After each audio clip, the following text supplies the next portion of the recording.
놓을 수만 있다면 이라는 제목으로 마가복음 40번째 함께 말씀 나누도록 하겠습니다. 여러분, 사람은 본능적으로 붙잡는 존재다 라는 말이 있습니다. 무엇이든지 붙잡고 있어야 마음이 좀 편안하고 좀 마음이 놓이는 어떤 본능이 있죠. 어떤 한 심리학 실험이 있었는데요. 그림 한 장만 좀 띄워주십시오. 그림이 너무 크게 확대된 것 같은데 조금 보시면 원숭이가 지금 이제 병 속에 손을 넣고 있는데요. 안에 이제 이렇게 땅콩이나 원숭이가 좋아할 만한 어떤 먹이를 이렇게 이제 항아리 안에 유리병 안에 이제 넣어 놓았는데, 이 원숭이가 이제 그 항아리 속에 있는 그 먹이를 이제 먹으려고 손을 이렇게 이제 넣은 거죠. 그래서 욕심이 있으니까 병 안에 이렇게 한 주먹 쥐어 가지고 빼려고 하는데 빠지지가 않는 거예요. 그 틈을 이용해서 이 이제 사냥꾼들이 이렇게 원숭이를 잡은 것이죠. 손을 뺄 수 있는 유일한 방법은 뭐냐 하면 욕심 부리지 않고 손에 있는 먹이를 이렇게 조금만 잡든지 아니면 놓으면 손을 뺄 수 있습니다. 그러니까 원숭이가 도망칠 수 있는 방법은 너 손에 있는 것을 놓으면 간단한데, 그런데 먹이를 놓지 못해서 결국에는 붙잡히게 된 것이죠. 여러분, 이 실험은 좀 단순한 실험인데 좀 섬뜩합니다. 왜냐? 이 원숭이의 모습이 오늘 우리의 모습과 매우 닮아 있기 때문에 그렇죠. 우리가 보면 참 놓을 수 있는 것들, 놓아야 되는 것들, 놓기만 하면 우리가 조금 편안하게 자유롭게 살아갈 수 있는데, 그것을 놓지 못해서 정말 아둥바둥하고 있는 그 모습과 이 원숭이의 모습이 너무 많이 닮아 있다라는 것이죠. 그럼 오늘 마가복음 10장에 등장하는 사람도 그렇습니다. 이 사람은 인생을, 오늘 본문을 가만히 보면 이 사람은 인생을 아무렇게나 산 사람이 아니죠. 보면 17절을 보면 이 사람이 달려와서 꿇어앉아서 예수님께 질문을 합니다. 17절에 선한 선생님이여, 내가 무엇을 하여야 영생을 얻으리까? 이 질문을 보면 이 사람이 신앙생활에 있어서 얼마나 진지한 사람인지 알 수 있습니다. 정황을 볼 때 이 사람은 성공한 사람입니다. 신앙생활도 열심히 했고 경제적으로도 부족함이 없는 사람인 것 같습니다. 그런데 예수님은 이 사람의 가장 아픈 지점을 아주 정확하게 건드리는데요. 21절에 보시면 우리 다 같이 한번 읽어보겠습니다. 내게 아직도 한 가지 부족한 것이 있으니 가서 내게 있는 것을 다 팔아 가난한 자들에게 주라. 그리하면 하늘에서 보화가 내게 있으리라. 그리고 와서 나를 따르라 하시니. 지금 이 청년의 전국을 딱 찌르죠. 이 물질의 이야기를 하는데, 이 말씀은 단순히 헌금 좀 많이 해라 이런 얘기가 아니라 내려놓음에 관한 예수님의 요청입니다. 문제의 본질을 정확하게 지적하고 이 청년의 문제의 본질을 정확하게 파악해서 질문을 던진 것이죠. 그러니까 마음의 주도권, 지금 네 인생을 마음을 주도하고 있는 그 주도권을 내려놓으라라고 하는 예수님의 요청입니다. 그런데 오늘 본문을 잘 보시면 이 본문은 안타깝지만 충격적인 장면으로 끝이 납니다. 22절에 보시면 그 사람은 재물이 많은 고로 이 말씀으로 인하여 슬픈 기색을 띠고 근심하며 가니라. 22절을 잘 보시면 이 사람은 예수님의 요청에 반박하거나 질문하거나 타협하지 않습니다.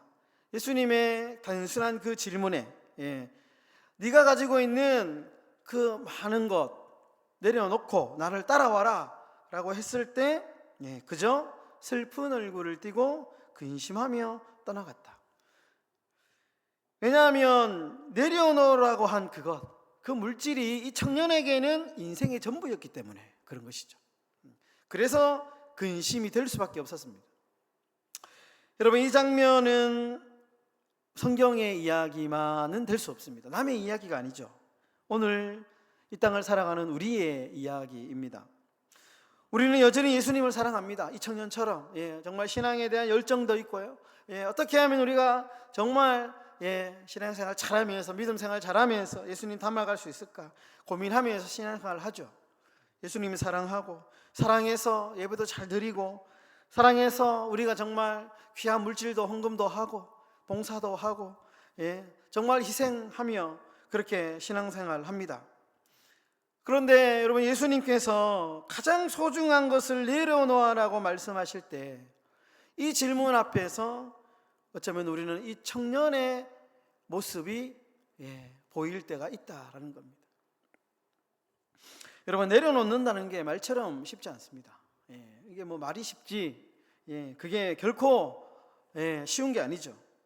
그런데 이 내려놓는다라는 이 질문에 대한 이 우리의 선택, 예수님께서 네가 지금 불필요한 거 내려놓아야 할 것을 내려놓아라고 했을 때 이 질문에 대한 우리의 선택에 따라서 우리의 믿음이 어떤 믿음인지 적나라하게 드러난다라는 겁니다.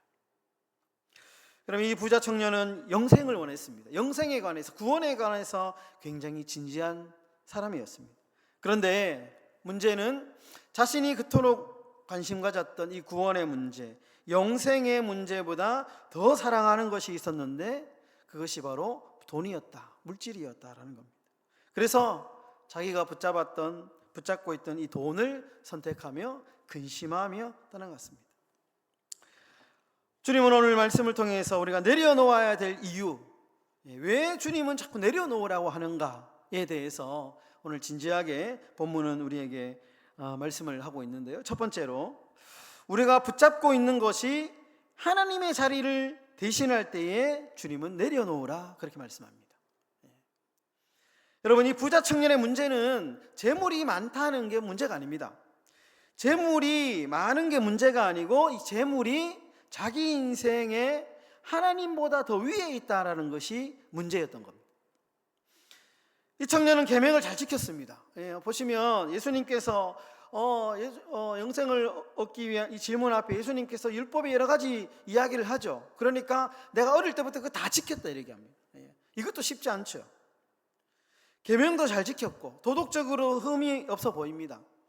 그런데 이 청년의 삶의 중심에는 하나님이 아니고 돈이 자리 잡고 있었다라는 것이죠. 여러분, 주님은 우리가 붙잡고 있는 것이 하나님의 자리를 대신할 때 반드시 우리에게 그거 내려놓아라 이렇게 말씀합니다. 왜냐하면 내가 붙잡고 있는 것, 내가 하나님보다 더 사랑하는 그것이 곧 내 인생의 주인이 되기 때문에, 주인의 자리를 차지하기 때문에 그렇다라는 겁니다. 두 번째로, 왜 주님은 자꾸 우리에게 내려놓으라 말씀하시느냐? 우리가 붙잡은 손으로는 예수님을 따라갈 수 없기 때문에 그렇습니다.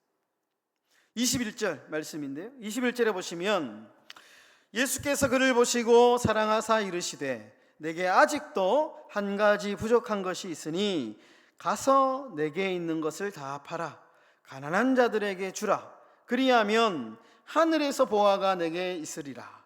그리고 와서 나를 따르라 하시니. 여러분, 21절에 보시면요, 21절의 핵심 구절은 언뜻 보면 내게 있는 것을 다 팔아 가난한 자에게 주라, 이 문장이 핵심인 것 같지만 네 소유를 다 팔아라, 이게 핵심이 아니고요, 제일 마지막에 있는 겁니다. 핵심은 21절의 핵심은 나를 따르라입니다. 나를 따르라. 그러니까 다시 말해서 예수님을 따라가기 위해서, 전적으로 따라가기 위해서 무엇을 해야 되느냐? 팔아야 된다. 네가 그거 사랑하는 것, 그거 내려놓아야 된다. 여러분, 필요 없는 것을 내려놓아야만 따라갈 수 있다라는 겁니다. 예수님 그거 지금 말씀하시는 거거든요. 여러분, 우리가 불필요한 감정, 불필요한 감정, 불필요한 생각, 불필요한 습관, 불필요한 여러 가지 관계를 내려놓아야만 우리가 예수님을 따라갈 수 있다라는 겁니다. 여러분, 이 부자 청년은 예수님께 질문을 참 많이 했습니다. 그런데 정작 예수님을 따라가지는 못했습니다. 그는 영생을 원했지만 자기 인생의 운전석은 내어주고 싶지 않았던 것이죠. 그래서 예수님의 부르심 앞에서 멈춰서게 된 것이다 라는 겁니다. 그럼 세 번째로 예수님은 왜 우리에게 내려놓으라 말씀하시느냐? 붙잡을수록 마음은 더 무거워지기 때문에 그렇습니다. 여러분, 많이 우리가 붙잡으면 마음이 좀 안정감을 누릴 것 같지만 그렇지 않습니다. 마음이 복잡해집니다. 붙잡을수록 우리의 마음은 더 복잡해지기 때문에 주님은 계속해서 내려놔라 그렇게 말씀하시는 것이죠. 이 부자 청년은 예수님의 말에 정면적으로 반박하지 않습니다. 오늘 구절 어디를 봐도 예수님께서 네 소유 다 팔아서 나눠주고 따라와라 라고 했을 때 청년이 예수님의 이 말에 반박하지 않습니다. 이 청년은 그저 조용히 돌아서서 근심하며 그냥 떠나갑니다. 그런데 성경은 이 청년의 상태를 22절에 보시면 이렇게 묘사합니다. 그 사람은 재물이 많은 고로 이 말씀으로 인하여 슬픈 기색을 띠고 근심하며 가니라. 그럼 참 아이러니하지 않습니까? 많은 것을 가진 사람인데 그런데 결국에는 아무것도 얻지 못한 채 떠나갔다. 왜 근심했느냐? 왜 근심한 얼굴로 이 청년이 돌아갔느냐? 그것은 말씀이 너무 정확했기 때문이죠. 말씀이 틀린 말씀이 아니었기 때문에, 정말 그 정확한 말씀이 자신의 정곡을 찔렀기 때문에 근심하고 떠나갔다라는 겁니다.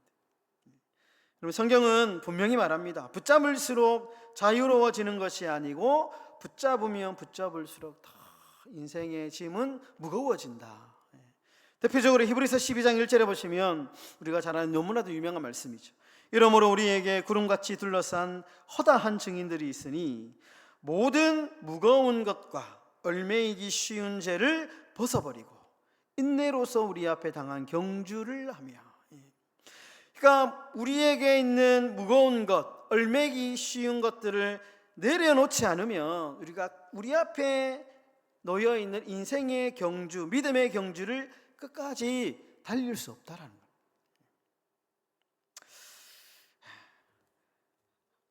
말씀을 좀 마무리하겠습니다. 그림 한 장만 좀 띄워. 그림 2번. 그림 잘 보시면 한 산악인이 이제 실제 있었던 이야기를 좀 구성을 한 그림인데, 한 산악인이 높은 빙벽을 오르던 중에 갑자기 눈보라를 만났답니다. 눈보라를. 앞도 보이지 않고 아래는 더 아무리 봐도 보이지 않습니다. 눈보라가 얼마나 세차게 내리치는지 아무것도 보이지 않는 거예요. 그래서 이 산악인이 반사적으로 로프를 꼭 잡고 있었습니다. 이 로프만이 자신을 살려줄 수 있는, 그렇게 믿었기 때문에 로프를 꼭 잡고 있었습니다. 밤새 이 사람이 그 로프에 매달려 있었는데, 손은 점점 굳어가고 몸은 점점 얼어갑니다. 그 다음 날이 됩니다. 그 다음 날 되었을 때 어떻게 되었을까? 구조대에 의해서 발견이 되었는데 이 사람은 이미 숨이 멎은 상태로 발견이 되었다고 합니다. 그런데 구조대가 발견한 사실은 너무나도 충격적이었습니다. 이 사람이 매달려 있던 그 자리에서 땅까지는 불과 1m 밖에 되지 않았다는 거예요. 그 줄만 놓으면 되는데 눈보라 때문에 보이지 않으니까 밑에 그 1m 밑에 있는 그 바닥이 보이지 않았다는 거예요. 결국에는 목숨을 잃었다는 거예요. 그러니까 떨어질까 봐 놓지 못했지만 사실은 놓아야만 살 수 있었던 것이죠. 오늘 이 이야기가 참 많은 것을 우리에게 이야기를 해줍니다. 여러분, 우리는 지금도 무언가를 꼭 붙잡고 있습니다. 그게 뭐 돈일 수도 있고요, 아니면은 안전일 수도 있고, 사람과의 관계일 수도 있고, 내가 쌓아온 여러 가지 인생의 커리어일 수도 있죠. 근데 주님은 우리를 결단코 떨어뜨리려고 내려놓으라 하지 않습니다. 우리를 살리려고, 그것이 우리가 살아가는 유일한 방법이기 때문에 때로는 우리에게 내려놓아라 그렇게 말씀하시는 것이죠. 여러분, 이번 한 주 이것만은 주님께 못 내려놓겠습니다 라고 하는 우리 각자만의 그런 어떤 이 부자 청년의 근심과 같은 것들이 있죠. 이것만은 내가 못 내려놓겠다. 여러분, 이 한 주간 그 한 가지를 주님 앞에 좀 솔직하게 내려놓고 기도를 드리면 어떨까 합니다. 여러분, 붙잡을수록 우리가요, 자꾸 붙잡으면 붙잡을수록 멀어지고 오히려 놓을수록 주님께 더 가까워지는 것이 복음의 원리요, 하나님 나라의 원리입니다. 여러분, 정말 우리가 더 내려놓고 하나님 앞에 하나님보다 더 사랑하는 것이 있다면 우리가 과감하게 내려놓고 온전히 주님께만 집중하며 하나님 나라의 원리로 살아가시는, 승리하시는 복된 삶이 다 되시기를 예수님의 이름으로 축원합니다. 기도하겠습니다.